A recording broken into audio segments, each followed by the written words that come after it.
And we have another special guest that we want to introduce to you. Hard work and dedication. This gentleman last night was described by our president, Butch Flansburgh, as a great asset to our Hall of Fame. As an amateur boxer, he was the novice New South Wales bantamweight champion, but due to a back injury, he was forced to give up boxing for 21 years. It was not until he was 42 years of age that he returned to the ring, and it was well worth it. He won the World Masters UBC featherweight title, and a year later, he won the World WBF Super Bantamweight title. In the words of Roger Mayweather, most people don't understand much about boxing, but this guy understands classical boxing, and at the age of 44. He moves better and has greater balance than most pro fighters. That was the words of Mr. Mayweather. His trainer and Hall of Famer, Jimmy Williams, says he's trained a lot of great champions, but this guy's mindset is just at another level. For the third straight year, he has come all the way from Australia to be with us. Would you please welcome Medad Ronen?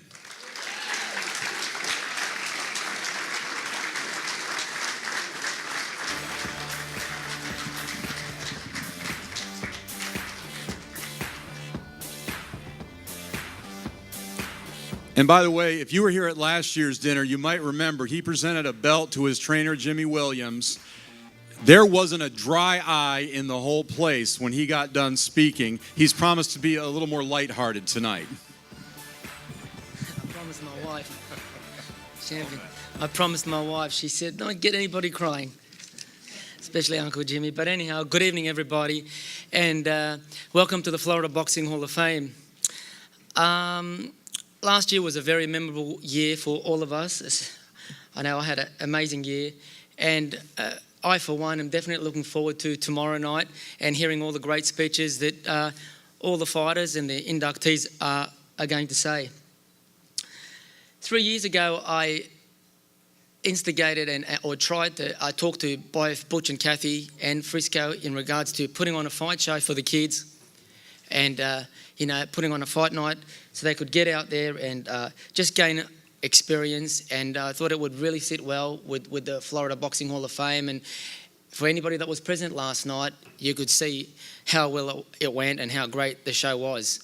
And I just want everybody to put their hands together to Kathy Flansburgh, Butch Flansburgh, and Frisco, and also the person that I don't know who was responsible that did all the matchmaking and that, and everybody that set up the ring and that. It's all a work in progress. It doesn't happen overnight, and they deserve a big clap. My vision and goal is to help kids gain confidence and experience in the sport of boxing.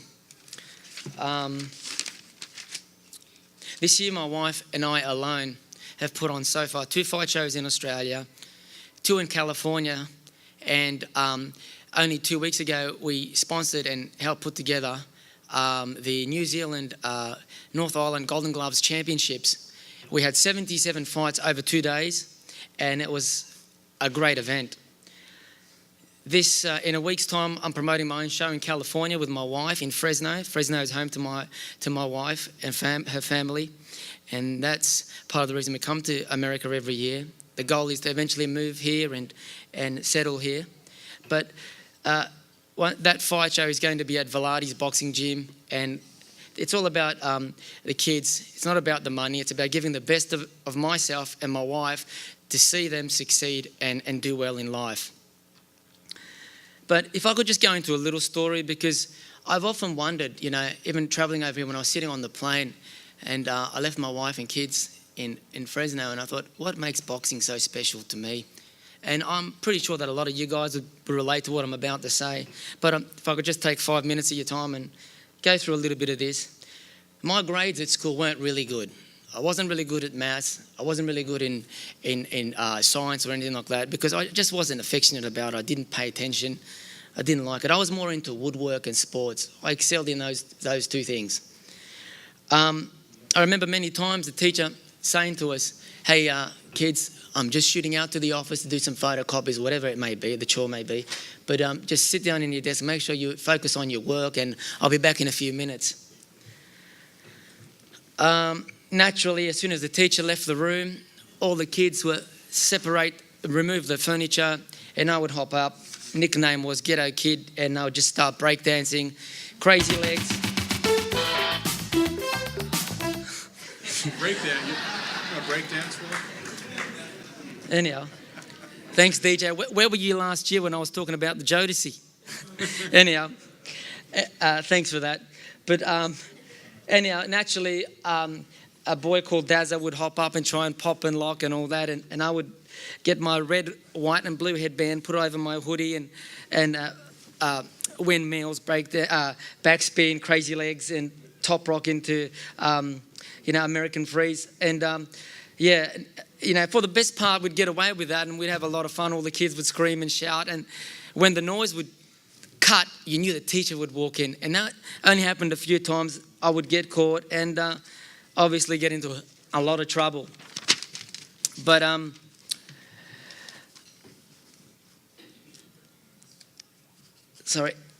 as a result, in 1986, one of the school teachers wrote in my school report, my twin brother Eldad's school report, and another boy's school report, that we should seek employment as soon as possible. Anyhow, he said that we should leave school as we were going to waste our time.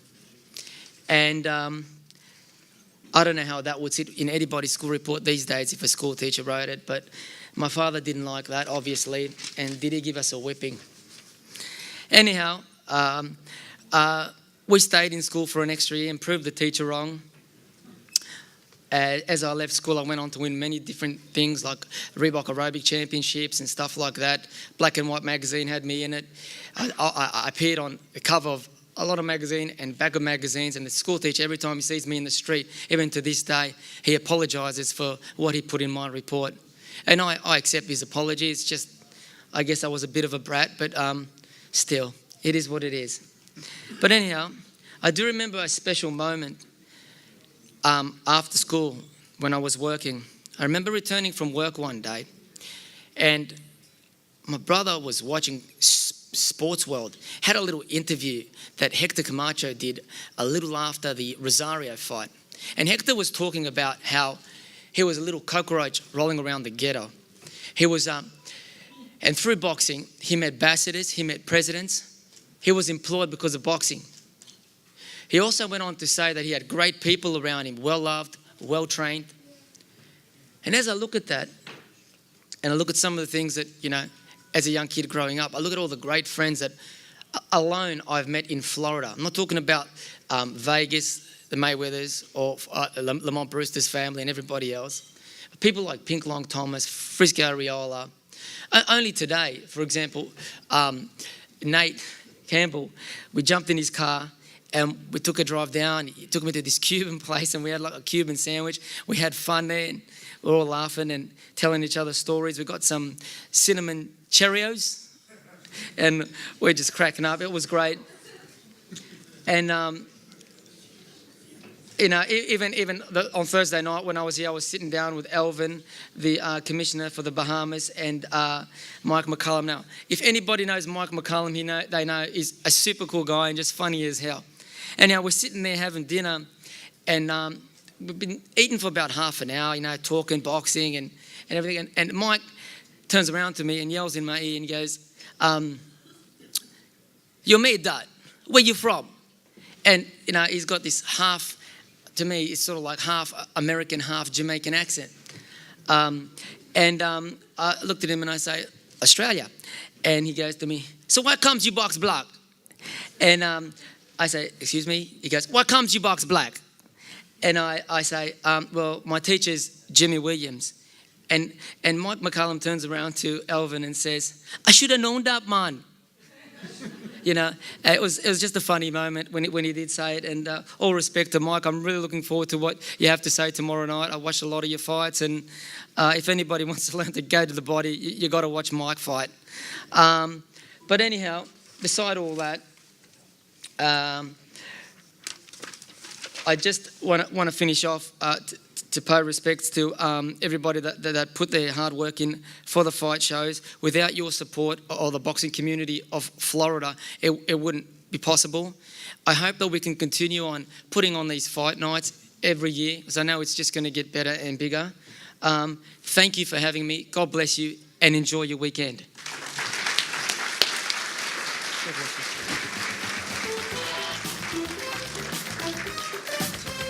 Thank you very much.